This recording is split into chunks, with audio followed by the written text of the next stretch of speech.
Welcome to the Two Disabled Dudes podcast. We believe life is about how we react.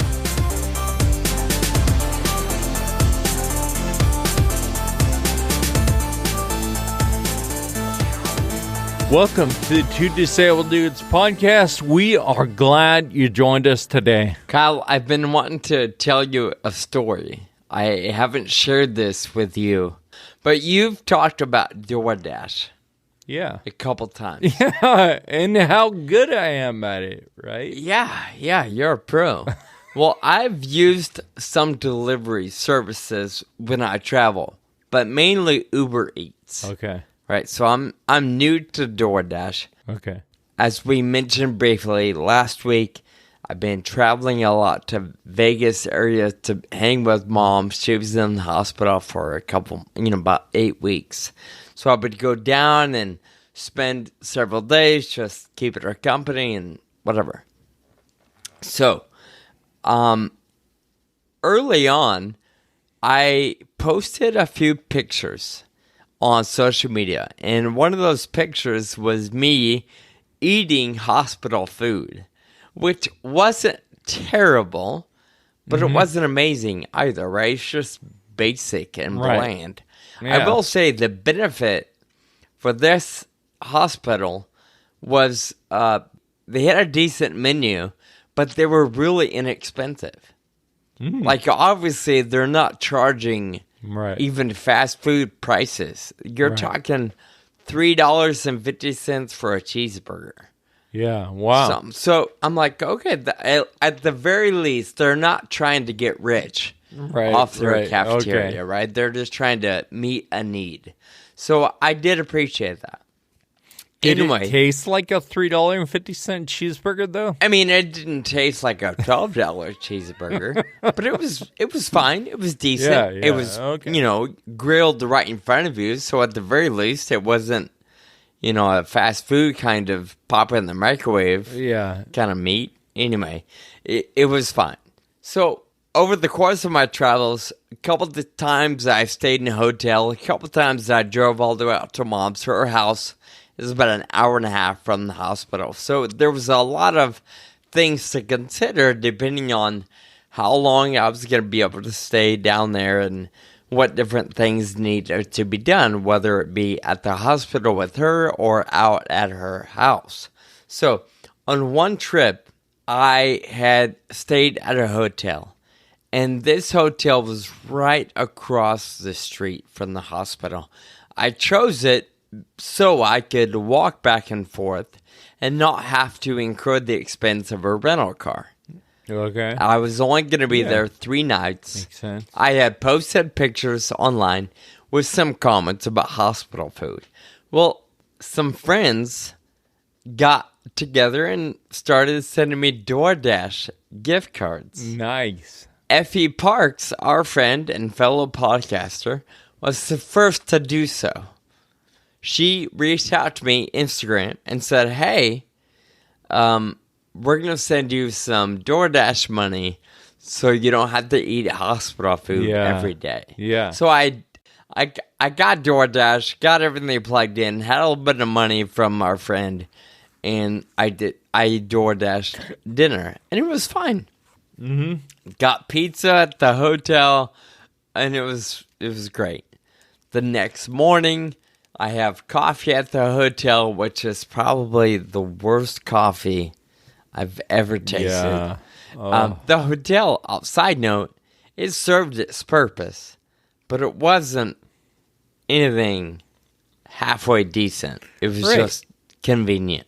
And and hotel coffee in general is just not good, even if you stay at a nice place sometimes, right? Yeah, it can be all right, but you're right. Generally speaking, it's not great. Yeah. So the hospital has a little coffee corner.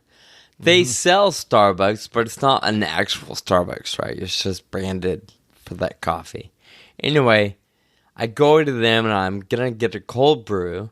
Even though they don't have nitro, I like cold brew, but they were out of cold brew that day. Oh, So jeez. I'm in the hospital, and really all I'm doing is sitting there, right? Just hanging out with mom, going through some mail and whatnot with her. But for the most part, we're just sitting in the same room together. Mm-hmm. So a couple hours go by, and I'm itching. Like, I've got to have my coffee. I didn't have a car, so I decided, hey, DoorDash. Can I DoorDash Starbucks? Yeah. All of this to say, my first experience with DoorDash was great. It was a good pizza. My second DoorDash experience was great, but very expensive. I got my Starbucks, and it tasted wonderful, but it cost me $14. Oh, jeez. For a nitro cold brew. Yes, it was cold brew, and it was delicious, but it met my need, right? I wanted something decent. There was no Starbucks within walking distance, at least not walking distance for me. And I was going to be in this area for 2 more days.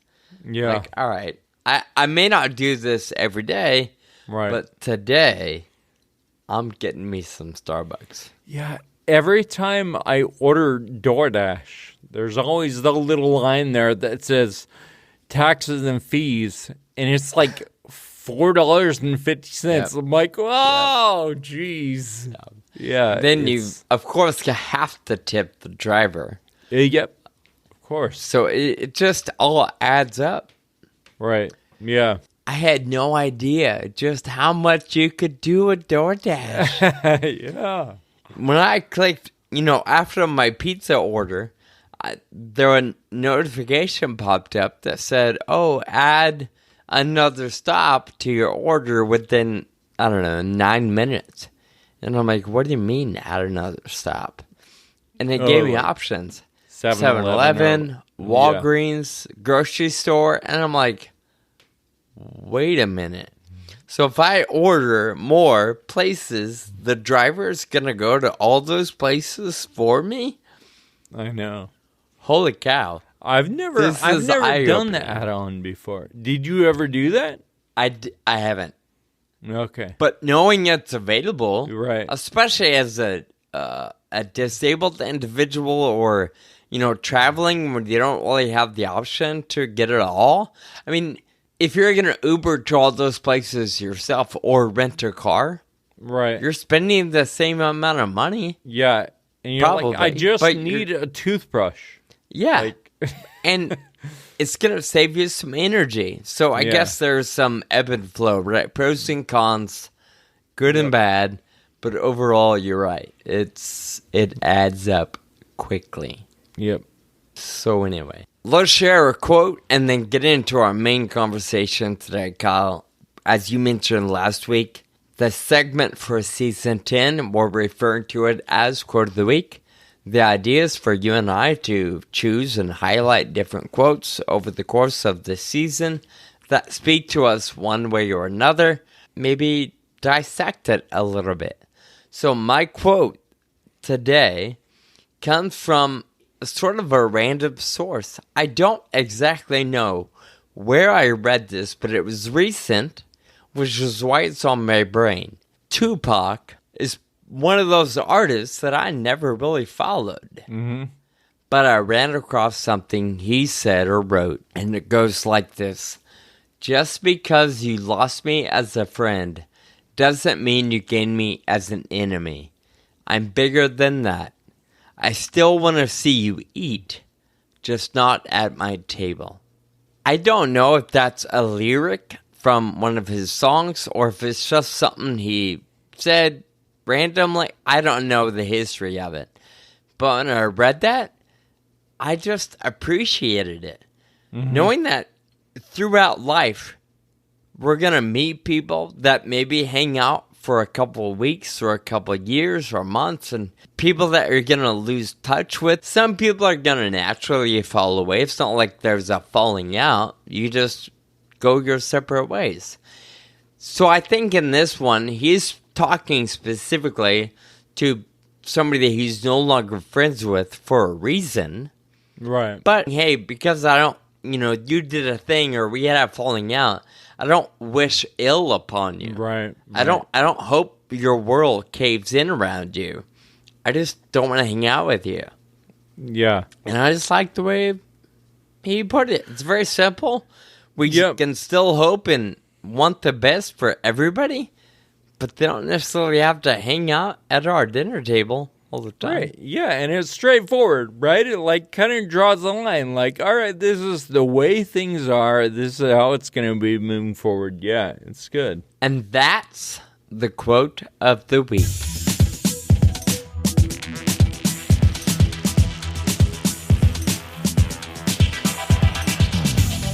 Kyle, as is fairly usual, I hang out with you on the podcast and I write a column with FA News or Friedrich's Taxi News. And between those two outlets, where a lot of my brainstorming and thinking through things tends to unfold regularly. Right. Well, recently I sat down and wrote a short column having to do with what life was like for me 20 years ago in relation to going off to college.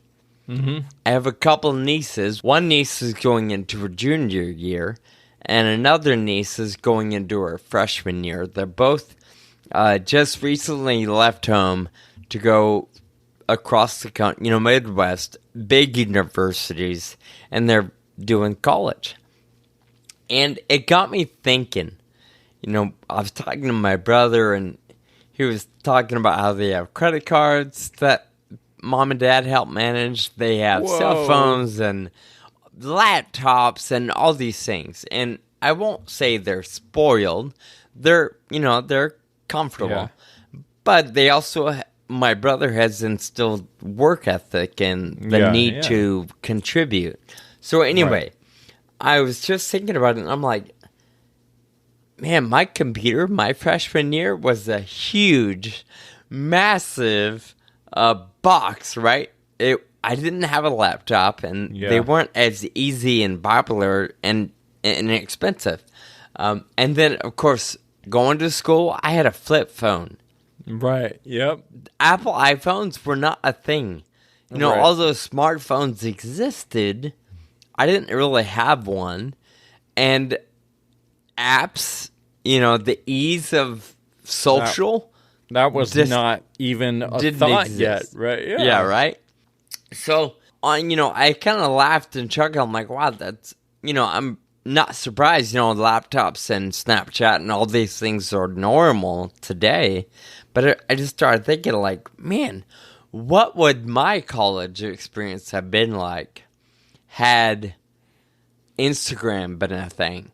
Had the ease of Google in my pocket been a thing. I had the internet, but it was something you paid dearly for, and it wasn't easy to surf the web on a flip phone, right? It was just a different world. Right, yeah.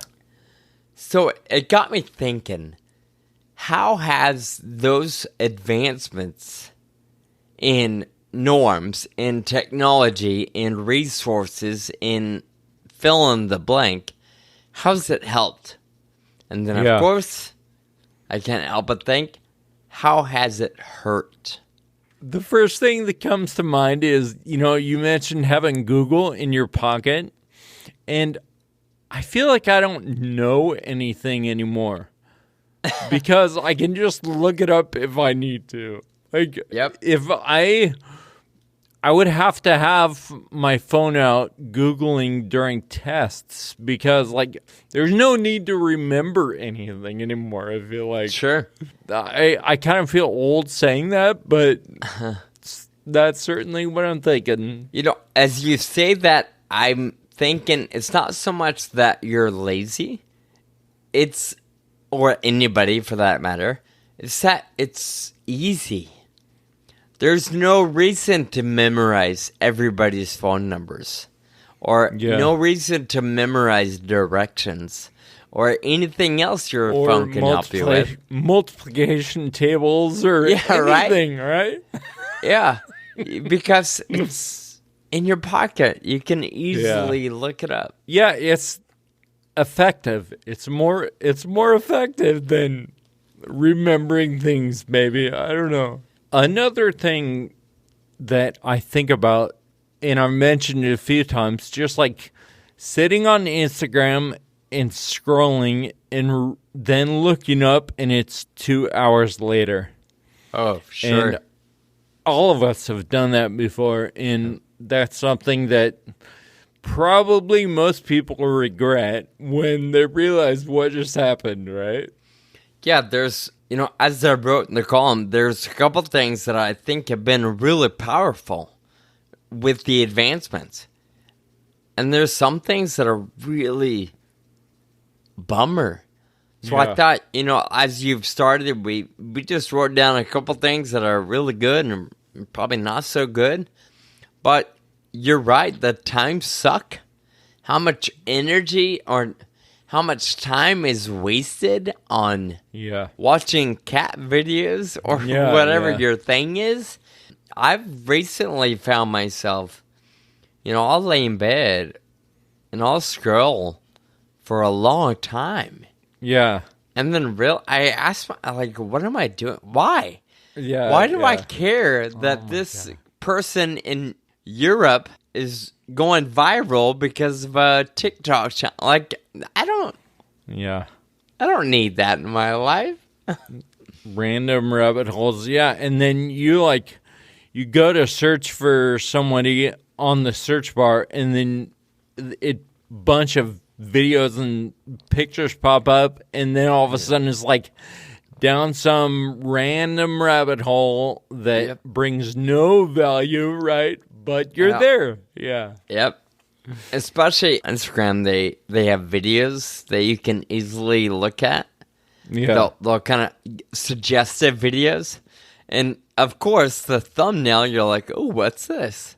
And I gotta watch it. And because I saw, say 5 thumbnails, I gotta watch them all. I'm like, because there's a natural FOMO, fear of missing out, or a fear of not knowing, not seeing that video. Yeah. Like people do it with movies. You want to go see the movie in the first weekend or pretty early so that you can talk about it with your friends. Yeah. There's just this pressure to be in the know. Yep, absolutely. And that can be good and bad, but I think overall it's probably not a good thing. I agree. In addition to that pressure to be in the know, there's also pressure to be a different human or to be a different version of yourself. Mm-hmm. Because we're constantly, as humans, comparing ourselves to what we think is normal or cool or acceptable or the best, right? Whether it be money or style or fashion or hair or looks, for many people, there's a constant, I'm not good enough because I only have 2,000 followers, or I only have 100 followers, or whatever it is. Or so I don't look like that person. Or I can't wear that bathing suit, or whatever. I don't have those muscles. And although some of that might be motivational, there might be a part of me that's like, oh, I can do that and maybe have similar results. Or, there's some education or value in it, but I think overall in the way the world shares, we tend to praise or put on a pedestal the more impossible things to get to or be, and that's kind of depressing. At least it is for me. There are plenty of nights where I'm like, oh, I wish I had bigger arms or whatever. And it just kind of sucks the life out of me. Well, and it's depressing because we both know and could probably write down a few unique things about ourselves that are really great. But then we look at all these images and we're like, oh my gosh, I'm not that. so I'm terrible, or what, you catch yourself tired late at night and your mind goes there, right? Yeah. And it's like, wait, what about all the things that you are, not all the things that you aren't? This really isn't fair of me, but I'm going to tell you what I tend to do mentally, just internally. When I see somebody that has something that I wish I had, whether it be hair, a body style, money, or whatever, I just quickly think of something random that they probably have to deal with. Mm-hmm. So, let's say it's, I don't know, somebody with cool hair. I'm like, God, I wish my hair looked like that. Then as soon as I catch myself wishing and comparing, I think, oh, he's probably got 3 nipples. I don't want to be that guy. I think of something totally stupid that probably his breath nobody probably wants smells horrible. Yeah, exactly.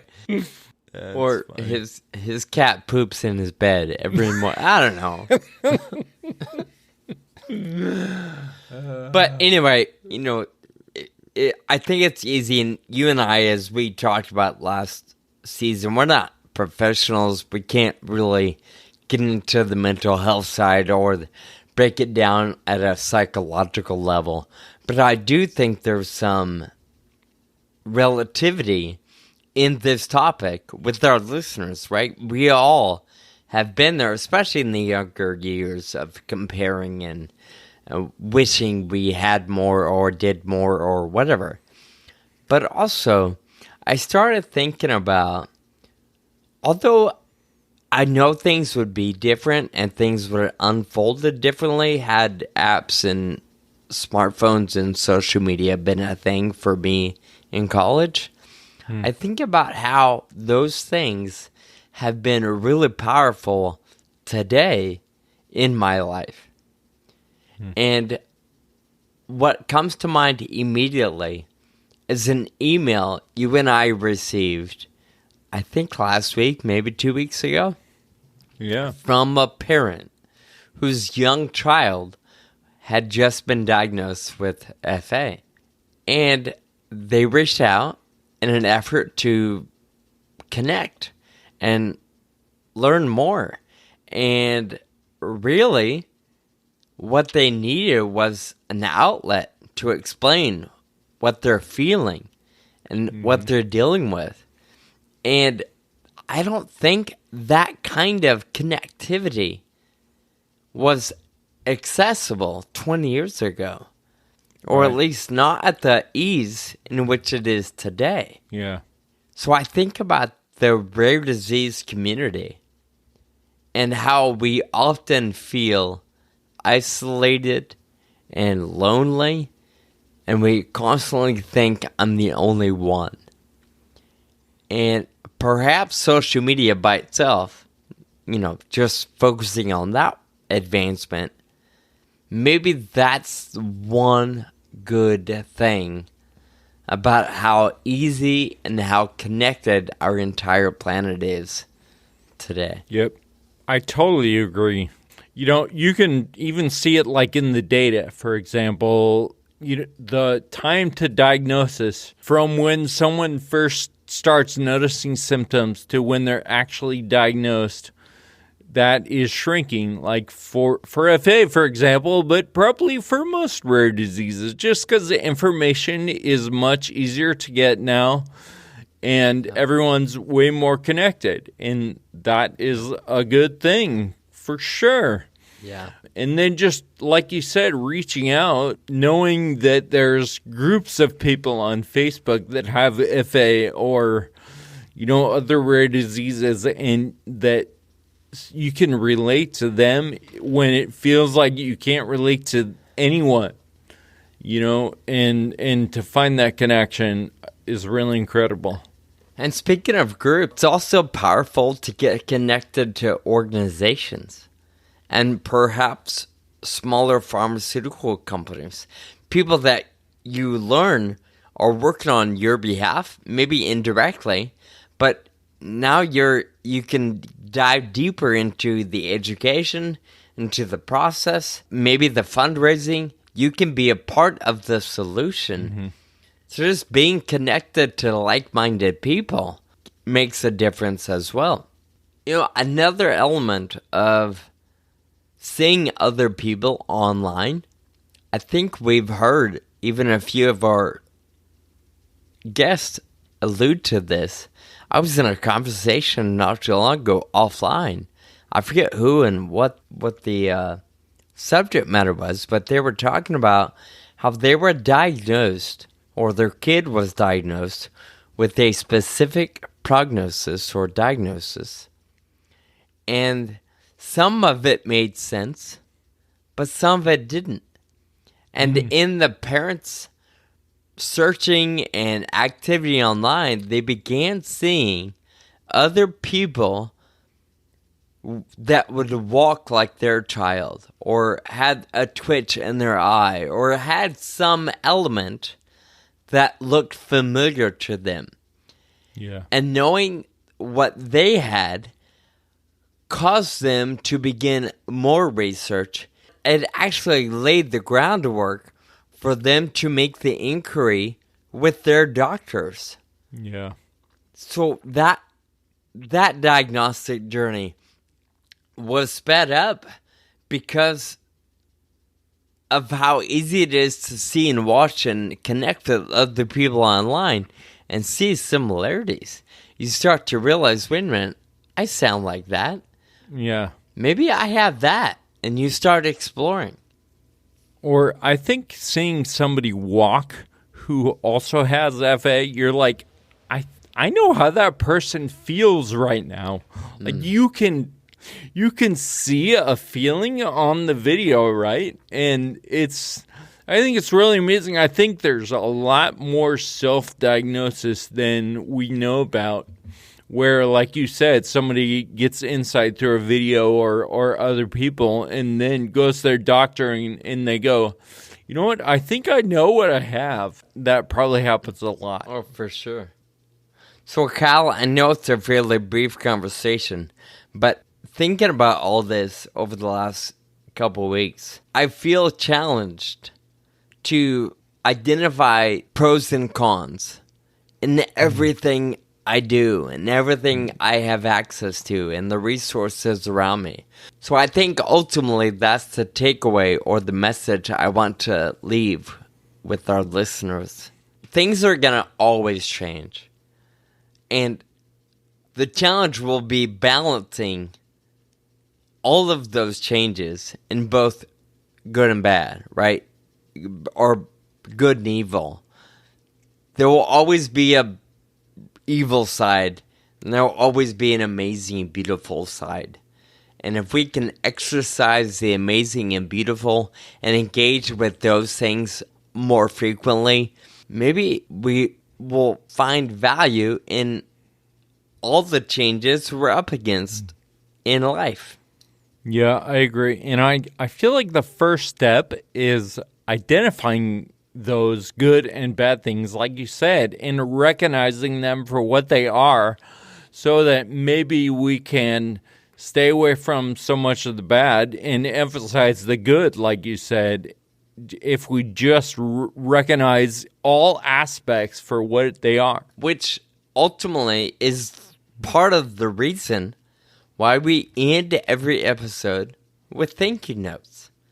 The idea is to identify things that are good and valuable and express some gratitude for those things. So, Kyle, I know that wasn't scripted. Man, that was what incredible. What a perfect segue to wrap this up. Kyle and I end every episode with a bit of gratitude, a thank you note. So, Kyle, let's do it. Who are you saying thank you to today? I want to say thank you to Bob O'Neill. Sean, you know Bob. He was one of our all-star crew members on Race Across America in 2010. Recently, I climbed Mount Washington on my trike, and it's up near where Bob lives. So I flew into Boston And Bob and his family, Aaron and Marianne, they live right near Boston. So I stayed at their house. We drove up to Mount Washington together 4 hours. And he got up real early so he could put my chair in his car and bring it to the top, and just took care of all the things that I needed to do to make my trip successful. And that's just what Bob does. He just takes care of everybody. He is. Yeah. So thank you, Bob O'Neill.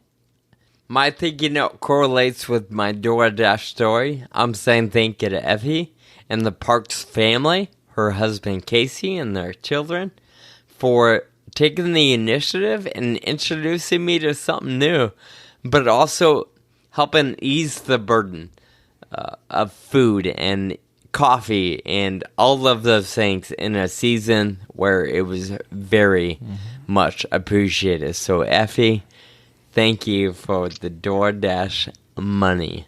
And thank you for listening today. You can check out our show notes at twodisableddudes.com. Check out this episode. You can find the link to Sean's column with some of the stuff that we talked about today.